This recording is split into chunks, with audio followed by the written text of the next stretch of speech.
శ్రీ గురుభ్యో నమః. హరి ఓం. ఇప్పుడు మనం చెప్పుకోబోయేటువంటి అంశం ఏమిటి అంటే అండి, ఏకాదశి, ఫాల్గుణ శుద్ధ ఏకాదశి. ఈ యొక్క ఏకాదశికి చాలా విశిష్టత ఉంది. ఈ ఏకాదశి పేరు ఏమిటి అంటే అండి, ఆమలక ఏకాదశి. అంటే దీని విశిష్టత ఏమిటి అనేది ఇప్పుడు మనం ఈ వీడియోలో తెలుసుకుందాం. ఆమలకి అంటే అండి ఉసిరి చెట్టు. ఈ పాల్గొన శుద్ధ ఏకాదశి రోజున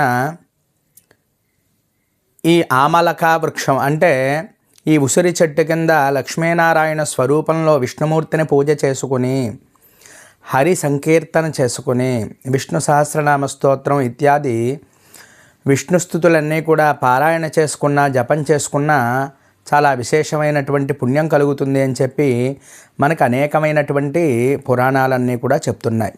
అందువల్ల ఈ పాల్గొన మాసంలో ఈ ఏకాదశికి ఉసిరి చెట్టు కింద చేసుకుంటారు కాబట్టి ఈ ఉసిరి చెట్టును కూడా నారాయణ స్వరూపం, సాక్షాత్తు ఈ విష్ణుమూర్తి స్వరూపంతో భావించి దానిని పూజ చేసుకుని ఆ రోజు జాగరణ చేయడం వల్ల గొప్ప ఫలితాలు పొందుతారు అని చెప్పి మనకి చెప్పబడుతోంది. దీనికి పూర్వం ఒక కథ కూడా ఉన్నది. అది కూడా మనం ఏమిటి అనేది తెలుసుకుందాం. ఒకప్పుడు ధర్మపరమైనటువంటి ఒక మహారాజు గారు ఒక ఆయన ఉండేవాడండి. ఆ రాజ్య ప్రజలందరితో కూడా ఆయన ఈ ఏకాదశి వ్రతాన్ని చేస్తూ ఉన్నాడు. పాల్గొన శుద్ధ ఏకాదశి రోజు ఆమలకి వృక్షం కింద అనగా ఈ ఉసిరి చెట్టు దగ్గర ఈ విష్ణుమూర్తి అర్చన మొదలైనటువంటి జాగరణ ఇవన్నీ చేద్దామని చెప్పి సంకల్పం చేసుకుని ఈ రాజుగారు మరియు ఈ యొక్క రాజ్య ప్రజలందరూ కూడా ఉపవాస దీక్ష అంతా కూడా చేశారు. చేసి విష్ణు సహస్రనామ స్తోత్ర పారాయణది కూడా చేసుకుని ఆ ప్రజలు మరియు మహారాజు గారు కూడా ఆ రాత్రి జాగరణ చేస్తున్నారు. అదే సమయంలో ఒక వేటగాడు, అనేకమైనటువంటి పాపకర్మలు చేసినటువంటి ఒక వేటగాడు ఆకలి బాధతో అక్కడికి వచ్చాడండి.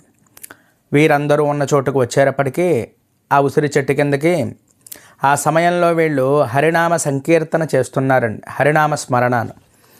ఆ హరినామ స్మరణలో నిమగ్నమైపోయినందువల్ల ఈ వేటగాడికి ఆకలి క్షుద్బాధను కూడా మర్చిపోయాడు, ఈ ఆకలి బాధను కూడా మరిచిపోయి వీళ్లతో కూర్చుని ఈ హరినామ సంకీర్తన తన కూడా చేయడం ప్రారంభించిన తరువాత తనకి తాను తెలియకుండానే ఈ రాత్రి జాగరణ కూడా చేశాడు. ఆ జాగరణ చేసి కొన్ని రోజుల తర్వాత మరి అతను మరణించాడండి. మరణించిన తరువాత యమదూతలు అతన్ని తీసుకువెళ్ళిపోయేటప్పటికీ మధ్యలో అంటే విష్ణుదూతలు కొంతమంది ఈ యమదూతల్ని అడ్డుకుని ఇదేమిటి, ఇతన్ని మీరు ఎందుకు తీసుకెళ్తున్నారు అనేటప్పటికీ వీడు చాలా దుర్మార్గుడు, అనేకమైనటువంటి పాపాలు చేసినటువంటి వాడు, అందువల్లే ఇతనిని యమలోకానికి తీసుకువెళ్తున్నామన్నారు. అప్పుడు విష్ణుదూతలు ఈ విధంగా చెప్పారు, వీడు మహాపాపాత్ముడైనప్పటికీ కూడా తెలియకుండా పుణ్యం చేశాడు. ఎలాగా అంటే ఆమలకి ఏకాదశి రోజు తనకి తాను తెలియకుండా ఈ పుణ్యాన్ని సంపాదించుకున్నాడు. రాజుగారు మరియు ఆ రాజ్య ప్రజలు చేసినటువంటి ఏకాదశి ఇతను తెలియకుండానే చేశాడు, ఆ హరినామ సంకీర్తన చేశాడు. అలాగే అక్కడ రాత్రంతా కూడా ఆమలకి వృక్షం కింద ఇతను కూర్చొని హరినామ సంకీర్తన చేయడం వల్ల అతనికి విష్ణు సాయుధ్యం కలిగింది అని చెప్పి ఈ విష్ణుదూతలు మరి ఆ యమదూతల నుంచి విడిపించుకుని ఇతనిని విష్ణులోకానికి తీసుకువెళ్తారండి. అంటే తనకి తాను తెలియకుండా కూడా పుణ్యం సంపాదించుకునేటువంటి అవకాశం ఎప్పుడు అంటే ఈ ఏకాదశి అని చెప్పి చెప్పబడుతోంది. ఈ ఆమలకి ఏకాదశి ముఖ్యంగా 3 బోధనలను ఇస్తుందండి. ఈ బోధలు ఏమిటి అంటే ఉపవాసం, ఇంద్రియ నియమానికి మార్గం, హరినామస్మరణ మనస్సు ప్రశాంతతకి గొప్ప సాధనం అని చెప్పి చెప్పబడుతోందండి. అలాగే దైవభక్తి మోక్షానికి మార్గం. ఈ 3 కలిపి పాల్గొన శుద్ధ ఏకాదశి రోజు ఆమలకి వృక్షం కింద చేయడం వల్ల సంపూర్ణమైనటువంటి ఆరోగ్యం కలుగుతుంది అని చెప్పి చెప్పబడుతోంది. అందుకే భక్తుడు ఆత్మశుద్ధి, శరీర శుద్ధి, మనస్సు శుద్ధి కూడా పొందుతాడు అని చెప్పి ఈ ఏకాదశి చెప్పబడుతోందండి. ఈ ఏకాదశి వ్రతాన్ని ఏ విధంగా చేయాలి అనేది ఇప్పుడు మనం తెలుసుకుందాం. ముందుగా దశమి రోజు సాత్విక ఆహారాన్ని తీసుకోవాలి. అలాగే ఏకాదశి రోజు ఉదయాన్నే లేచి స్నానం చేయాలి. అవకాశం ఉన్నవారు నదికి వెళ్ళి స్నానం చేయవచ్చు. తర్వాత స్నానమైన తర్వాత మనకి ఉసిరి చెట్టుకు కూడా ఈరోజు పూజ చేయాలండి. బాగా గుర్తుపెట్టుకోండి. ఉసిరి చెట్టుకి చక్కగా పసుపు రాసి బొట్లు పెట్టుకుని అక్కడ విష్ణుమూర్తి వారి యొక్క ఫోటో కానీ విగ్రహం కానీ పెట్టుకుని తులసికి కూడా పూజ చేయాలి. తులసికి పూజ చేసి తులసి దళాలు సేకరించుకుని విష్ణుమూర్తి వారికి షోడశోపచార పూజలు చేసుకున్న తరువాత మనం ఈ రోజల్లా కూడా ఉపవాసం చేయాలి. జాగరణ కూడా అవకాశం ఉన్నవారు చేయండి. మీ ఆరోగ్య పరిస్థితిని బట్టి ఉపవాసం చేయండి. అలాగే ముఖ్యంగా హరినామ సంకీర్తన చేయాలి. అలాగే విష్ణు సహస్రనామ స్తోత్ర పారాయణ చాలా గొప్ప ఫలితాన్ని ఇస్తుందండి ఈరోజు చేసేటువంటిది.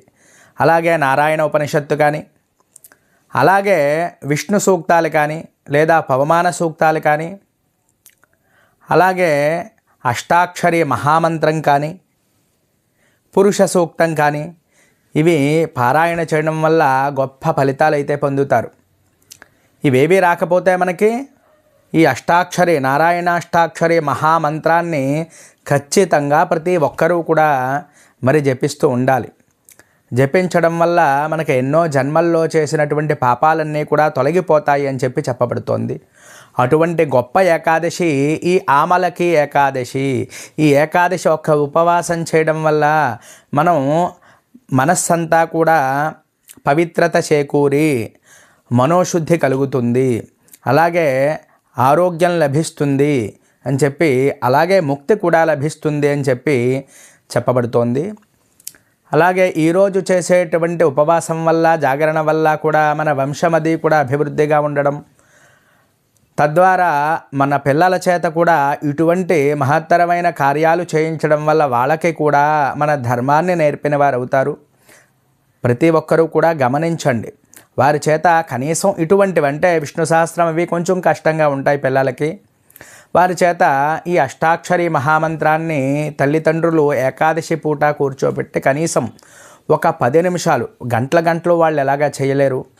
అవకాశం ఉన్నవారు తప్పకుండా చేయించండి. చేయించద్దు అని కాదు, కానీ అలవాటు చేయాలి అంటే ఒక 10 నిమిషాలు, కనీసం 5 నిమిషాలు అలా చేయిస్తూ ఉంటే వారికి కూడా బాగా చేయడం, మన భక్తిది కూడా మనమే నేర్పాలి. మన ధర్మాలన్నీ కూడా మనమే నేర్పాలి.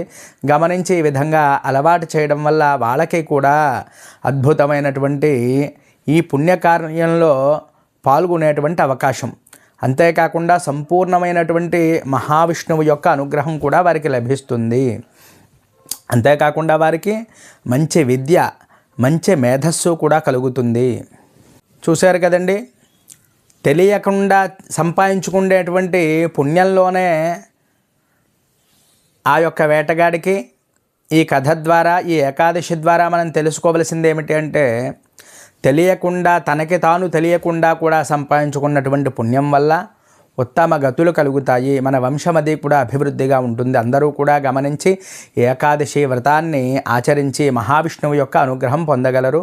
ఈ వీడియో మీకు నచ్చినట్లయితే లైక్ చేయండి, కామెంట్ చేయండి. ఇంకా ఎవరైనా మన ఛానల్ సబ్స్క్రైబ్ చేయకపోతే తప్పక సబ్స్క్రైబ్ చేయండి. హరి ఓం దత్సదు. స్వస్తి.